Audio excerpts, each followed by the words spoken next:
السلام عليكم ورحمة الله وبركاته. أحييكم من الأردن من وسط طبيعة خلابة، طبيعة الربيع.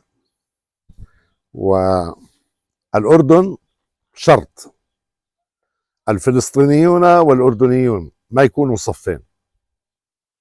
يجب أن يكون الأردنيون فلسطينيين أكثر من الفلسطينيين، ويجب أن يكون فلسطينيي الأردن أردنيين أكثر من الأردنيين. لماذا؟ لأن إذا كان النتنتاهو مضايق من القنبلة الديموغرافية الفلسطينية في فلسطين تعال اتفرج على القنبلة الديموغرافية في الأردن.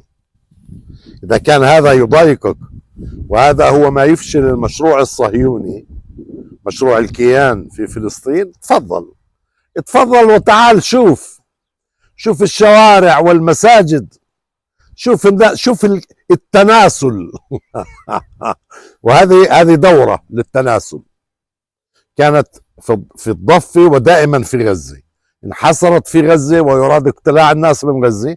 الآن عرب 1948. أما هنا في الأردن فالقنبلة تتوالى. عام 1967 عندما سقطت القدس كان عدد سكان الأردن أقل من 2,000,000 نسمة، بما في ذلك الضفة الغربية. الآن 10 ملايين نسمة فقط في الضفة الشرقية التي هي الأردن. السلام عليكم ورحمة الله وبركاته.